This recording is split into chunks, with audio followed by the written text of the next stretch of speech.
ये वाला टेलीग्राम जरूर ज्वाइन कर लीजिएगा, इसकी लिंक डिस्क्रिप्शन में दी गई है। कोई भी पेड बुक की जानकारी के लिए इन दोनों नंबर पर कॉल कर सकते हैं। लगातार इसका रिवीजन चलता है।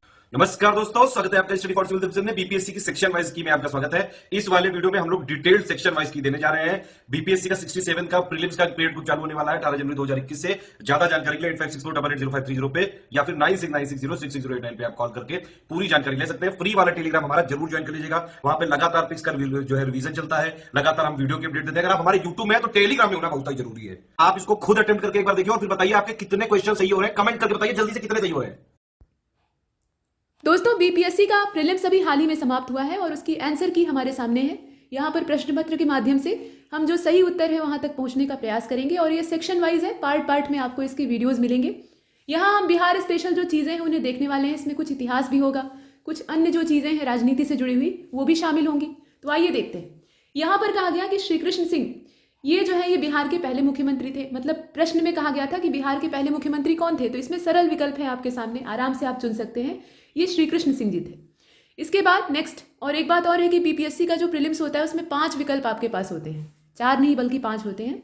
तो दूसरे प्रश्न को देख लीजिए। इसमें कहा जा रहा है कि बिहार में कांग्रेस का प्रथम अधिवेशन कहाँ रखा गया था, तो ये पटना बांकीपुर वाला क्षेत्र यहाँ पर रखा गया था। इसके बाद चलते हैं आगे, तीसरे प्रश्न को देख लेते हैं। यहाँ पर जयप्रकाश नारायण को कौन सी उपाधि से नवाजा गया था ये आपको बताना है। तो लोकनायक की उपाधि इनको मिली हुई थी। यहाँ लोकमान्य पर मत लगाइएगा, बी वाला इसका सही है। लोकमान्य किसकी टाइटल थी, ये बाल गंगाधर तिलक की थी। इसके बाद आगे चलते हैं। यहाँ पर देखिए चौथे नंबर के प्रश्न में कहा जा रहा है कि गांधी जी ने किस कॉलेज से पढ़ाई की थी, तो ये श्यामल दास कॉलेज है भावनगर का, वहां से इन्होंने अपनी पढ़ाई की थी।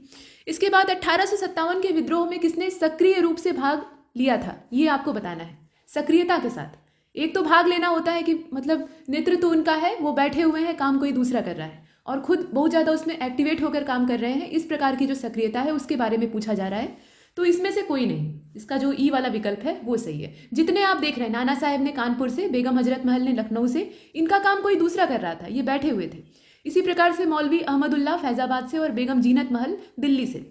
इसके बाद चलते हैं आगे, इसका ई वाला सही था। छठवें वाले प्रश्न में देखिए, इसमें कहा जा रहा है कि किस अधिनियम के बारे में जवाहरलाल नेहरू ने कहा कि हमें एक ऐसी कार दी गई है या ऐसा वाहन दिया गया है जिसमें कि सभी ब्रेक है लेकिन इंजन कुछ भी नहीं है। तो ये जवाहरलाल नेहरू का कथन है और ये 1935 का जो गवर्नमेंट ऑफ इंडिया एक्ट था उसके बारे में कहा जा रहा है। इसका डी वाला सही है।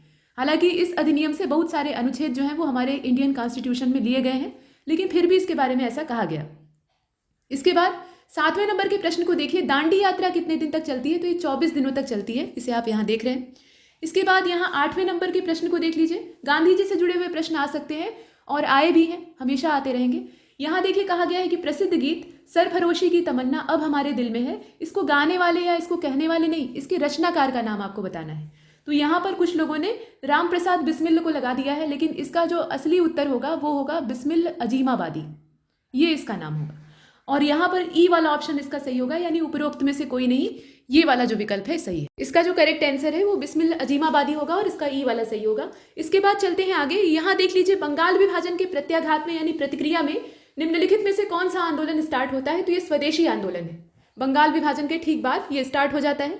इसके बाद 10वें नंबर के प्रश्न को देखिए। इसमें कहा जा रहा है कि 1945 से लेकर 46 वाला जो समय था उसमें दिल्ली में हुए INA मुकदमों के पक्षकार वकील कौन थे, तो ये भूला भाई देसाई थे, आपने पढ़ रखा होगा। जो भारतीय यहाँ पे आज़ाद हिंद फौज थी उसके ऊपर जो मुकदमा चलता है, कार्रवाई होती है, उसमें ये पक्षकार पेश के वकील थे।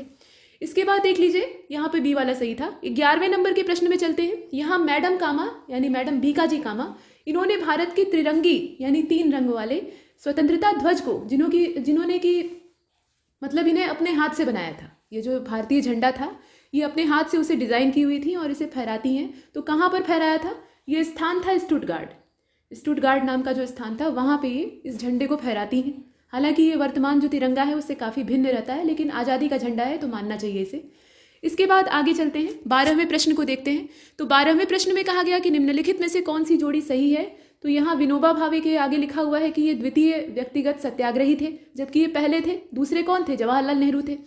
दूसरा लिखा हुआ है CR दास, इनको देशबंधु की उपाधि दी गई थी और यही सही है इसका उत्तर। इसके बाद विलियम बेडरबर्न, ये 1907 में कांग्रेस के सभापति थे, ये सही नहीं है। और श्याम जी कृष्ण वर्मा, ये पेरिस में इंडियन हाउस के संस्थापक थे, ये वाला भी सही नहीं है। इसका बी वाला सही है। CR दास देशबंधु यानी चितरंजन दास के बारे में कहा जा रहा है। इसके बाद 13वें नंबर के प्रश्न को देखिए। इसमें कहा जा रहा है कि भारतीय राष्ट्रीय कांग्रेस द्वारा किस दिन को पूर्ण स्वराज दिवस के तौर पे घोषित किया गया था। तो ये 26 जनवरी 1930 की जो तारीख थी, मतलब 26 जनवरी का जो दिन था, उसको यहाँ पे पूर्ण स्वराज दिवस या आज़ादी के दिन के तौर पे घोषित किया गया था। और बाद में इसी को संविधान दिवस, यानी संविधान दिवस नहीं बल्कि गणतंत्र दिवस के तौर पर यहाँ मनाया जाता है। इसे हमने देखा।